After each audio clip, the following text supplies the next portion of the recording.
Hello students, hope आप सभी सुरक्षित होंगे। तो चलिए हम जल्दी से हमारा जो पाठ है 15वां पाठ, आपकी पाठ्य पुस्तक पंखुड़ियों का जो पाठ 15 है बस्ता जूता, उसकी हम शुरुआत करते हैं। ठीक है, हमने देखा था कि किस तरह से जो बस्ता और जूता है वो अपनी अपनी आप बीती एक दूसरे को बता रहे हैं। ठीक है, अब हम जानेंगे कि जूता आगे क्या कहता है। तो जूता कहता है, तुम एकदम सही कहते हो दोस्त, इस परेश ने मेरा हाल भी खराब कर डाला है। रास्ते में चलते समय जिस पत्थर को देखता हूँ उसे ही जूते से मार मार कर मेरा बुरा हाल कर देता है। ठीक है, अब वो क्या बता रहा है, वो अपनी आप बीती बता रहा है कि उसकी हालत कैसी हो जाती है। तो बता रहा है कि जो परेश है वो क्या करता है, जो पत्थर होता है उस पे जूते को मारता रहता है ना, जबरदस्ती। अगर पत्थर सामने नहीं आ रहा है तो भी वो क्या करता है, जो जूते है उसे नीचे घिसता रहता है, उसे पटकता रहता है। ठीक है, और उसका हाल खराब कर देता है। कुछ न हो तो दीवारों पर ही जूते से चोट करता है, इससे दीवारें खराब होती हैं और साथ ही मुझे भी चोट पहुंचती है। कभी कीचड़ में चलकर मेरा हुलिया ही बिगाड़ देता है। अब यहाँ पर बताया जा रहा है कि हम क्या करते हैं, बच्चे क्या करते हैं कि जूतों से दीवार पे ही मारने लगते हैं। ठीक है, और इससे क्या होती है, दीवार तो गंदी होती है, जूते भी फटते हैं, है ना, जूतों का हालत भी खराब हो जाता है। तो हमें ऐसा नहीं करना चाहिए। कभी सोचता ही नहीं कि उसकी इन हरकतों से दूसरों को कष्ट हो रहा है। अब वो बोल रहा है कि वो कभी नहीं सोचते, है ना, परेश कभी नहीं सोचता कि उसका जो हाल है वो खराब हो रहा है।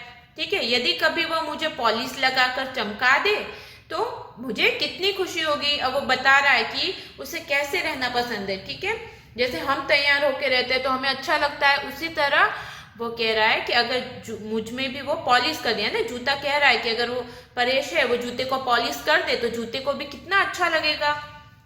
पर उसे क्या फर्क पड़ता है, उसके पैरों में तो कांटे नहीं चुभते, न वह कांटे नहीं चुभते ना, वह क्या जाने दूसरों की पीड़ा। और वो क्या बता रहा है कि जो परेश है उसके पैरों में तो कांटे नहीं चुभते मेरी वजह से, इसलिए उसे दूसरों की तकलीफ के बारे में नहीं पता है।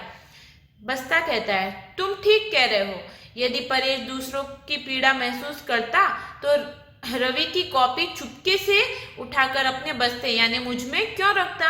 अब बस्ता क्या बता रहा है कि जो परेश है उसने एक बार क्या किया, जो रवि की जो किताब थी उसकी जो कॉपी थी उसे उठाकर चुपके से खुद के बैग में रख दिया।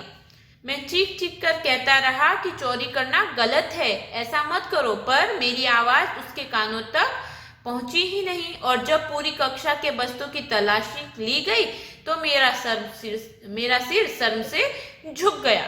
ठीक है, अब बस्ता बता रहा है कि परेश ने एक बार क्या किया, चोरी की, है ना, गलत बात होती है चोरी करना, लेकिन फिर भी उसने की। और मैंने उसको बहुत समझाया कि चोरी मत करो, गलत है, पर वो मेरी एक नहीं सुनी। फिर जब स्कूल में जब क्लास कक्षा में तलाशी ली गई तो मेरे अंदर से बुक मिली और मेरा जो सिर है वो शर्म से झुक गया।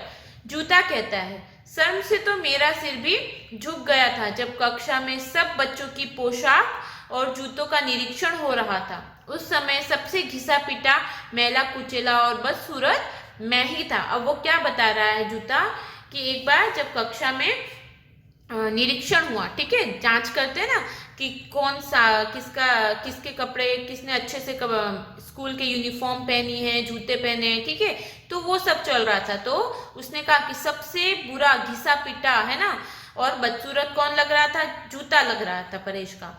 पर मेला कुचेला होने से भी ज्यादा शर्मनाक चोरी का काम है। लेकिन उसने क्या कहा, ठीक है, बदसूरत दिखना, मेला कुचेला होना तो ठीक है, लेकिन सबसे बुरी बात क्या है, चोरी करना। ठीक है, चोरी का काम सबसे शर्मनाक है।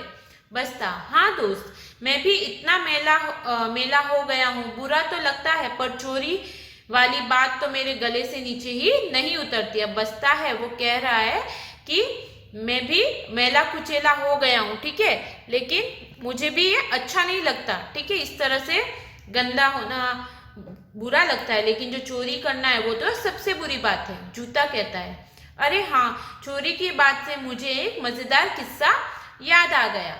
तब परेश को चोरी में जब तब परेश ने चोरी में मुझे शामिल होना पड़ा था। एक दिन परेश ने बबलू के 2 कंचे छिपाकर अपने दोनों जूतों यानी मुझ में आगे की ओर रख दिया। अब वो क्या बता रहा है, इससे पहले बस्ते ने बताया कि किस तरह से परेश ने चोरी की थी रवि की कॉपी की। अब जूता बता रहा है कि किस तरह से परेश ने अपने ही दोस्त बबलू के कंचे, है ना, जिसे ठेरी भी आप लोग कहते हो, तो कंचे उसने 2 कंचे चुरा लिए और उसने क्या किया, जूतों के आगे की तरफ जहां पर हमारी उंगलियां होती है वहां पर उन कंचों को रख दिया। ठीक है, चलने में उसे तकलीफ तो हो रही थी, फिर भी उससे भी ज्यादा शारीरिक और मानसिक कष्ट मुझे था। पता है मैंने क्या शैतानी की, जूते के आगे की तरफ जहां उसने कंचा छिपाया था मैंने वहीं से अपना मुंह खोल दिया और धीरे से कंचे बाहर निकल गए। ठीक है, अब यहाँ पर जूता है वो आपको क्या बता रहा है कि जब परेश ने जूतों के आगे की तरफ, है ना, जहां पर उंगलियां होती है वहां पर कंचे रखे तो जूते ने कहा कि मैं वहां से खुल गया, यानी वो वहां से फट गया और जो कंचे थे वो धीरे से बाहर निकल गए। जब घर आकर परेश ने कंचे निकालने के लिए मुझे उतारा तो कंचे ही गायब थे।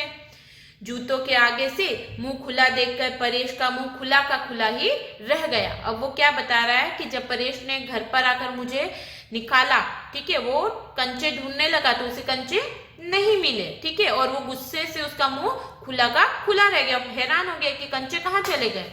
बस था, अच्छी तरकीब थी, तुम एक गलत काम से तो दूर रहे।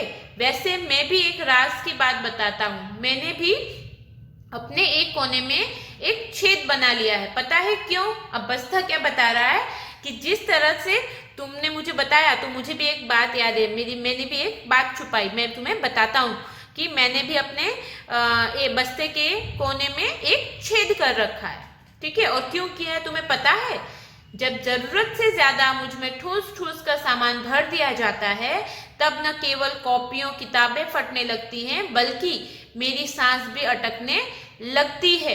तब मैं इस खुले छेद से ताजी हवा पा लेता हूँ और जरूरत से ज्यादा भरा होने पर 1-2 छोटी मोटी चीजें नीचे भी गिरा देता हूँ। ठीक है, वो क्या बता रहा है कि जब उसमें हद से ज्यादा सामान भर दिया जाता है बस्ते में तो वो क्या करता है, उस छेद से छोटी छोटी जो चीजें होती है वो गिरा देता है। ठीक है, क्योंकि इससे कॉपियां भी फटती हैं ज्यादा भरने से बस्ते में। ठीक है, तो हमें भी इसी तरह से जो कॉपियां उसे अच्छे से बस्ते में रखना है, उससे ज्यादा नहीं भरना है। ठीक है, फिर जूता कहता है, ठीक करते हो भाई, इसके अलावा हमारे पास और कोई उपाय भी नहीं है। जब मेरा खुला मुंह और तुम्हारा छेद बड़ा होता जाएगा तो और मजा आएगा।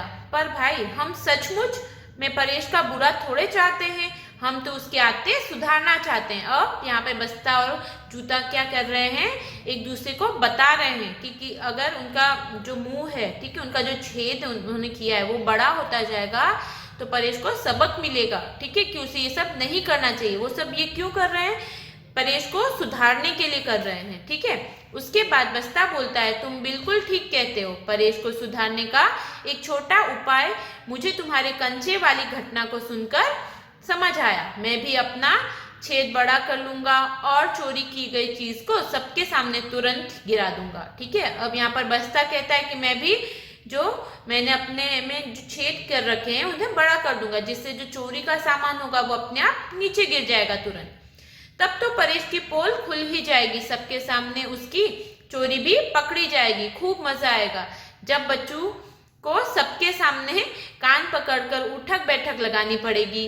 क्यों, कैसी रही यह तरकीब? फिर बस्ता बोलता है कि इससे क्या होगा, जो परेश है उसकी चोरी पकड़ी जाएगी, उसे शर्म आएगी, है ना, उसका सिर है वो शर्म से झुकेगा तो शायद वो सुधर जाए। दोनों हंसते हैं। जूता, चुप चुप, किसी के आने की आहट आ रही है, कोई हमारी बात सुन न ले। फिर जूता कहता है कि चुप हो जाओ कि कोई आ न जाए, हमारी कोई बात ना सुन ले। ठीक है, और इस तरह से जो दोनों की बातें हैं वो खत्म होती हैं। ठीक है, तो हमें भी हमेशा ये ध्यान रखना चाहिए कि हम अपनी चीजों का ख्याल रखें। ठीक है, वरना वो खराब होंगी, फटेंगी तो उससे क्या होगा, हमें ही नुकसान होगा। और चोरी तो हमें हमारे जीवन में कभी नहीं करनी चाहिए। ठीक है, वो सबसे शर्मनाक बात होती है। और ये जो पाठ है वो लिखा है डॉक्टर मधु पंत ने। ठीक है, तो आप इस पाठ को अच्छे से पढ़िए, याद कीजिए। ठीक है, घर पर रहिए, सुरक्षित रहिए, एक्सरसाइज कीजिए, स्वस्थ रहिए। धन्यवाद।